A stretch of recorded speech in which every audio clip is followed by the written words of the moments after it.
Hello hello जी hello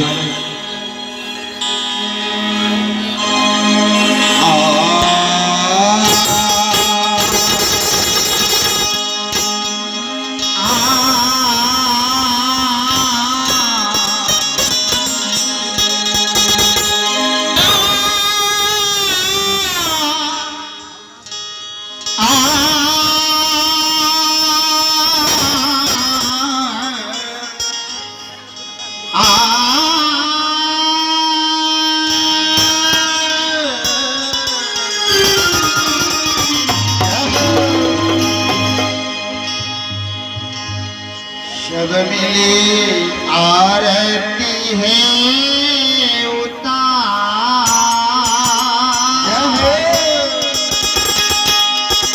Hari Hari Kanchana की ठार सब मिले आरती है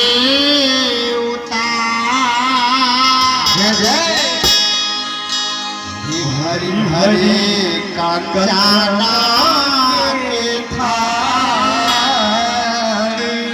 मैं है राम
हेलो डीजे यार बना दियो भैया।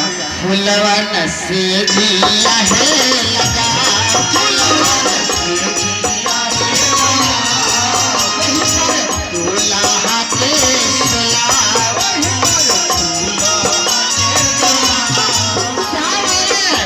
दिया है गुलाब,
से पहले एक निवेदन है विशेष दिन के लिए बाबा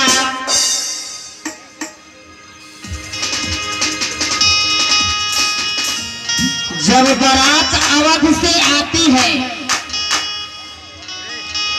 जब बारात अवध से आती है घहराती हुई छहराती हुई आकाश में धूल उड़ाती हुई, जब बारात अवध से आती है घहराती हुई छहराती हुई आकाश में धूल उड़ाती हुई, शुभ ब्याह पंचमी का उत्सव विख्यात है ग्राम इसी बलहा का। शुभ ब्याह पंचमी का उत्सव विख्यात है ग्राम इसी बलहा का। हर साल मनाया जाता है गठबंधन सीएपीए जोड़ी का, हर साल मनाया जाता है गठबंधन सीएपीए जोड़ी का। उस दिन यह ग्राम न ग्राम रहे भैया सच जनकपुरी बन जाता है।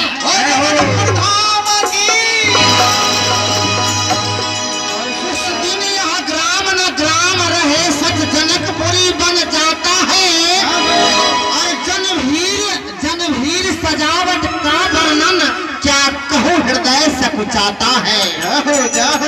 जब बारात अवध से आती है घहराती हुई छहराती हुई आकाश में धूल उड़ाती हुई, आज रात में ब्याह सिएवर का लखते ही पुण्य उदय होता और कट जाता पाप जन्म भर का, कट जाता पाप जन्म भर का। तो हम लोग आज उसी दिन में आए हैं, हजार जन्मों का पुण्य इकट्ठा हो तो ऐसा दिन हमारे आपके लिए आता है, ऐसा मानिए। हम लोग बर्बादी में आए, हम लोग पहले भगवान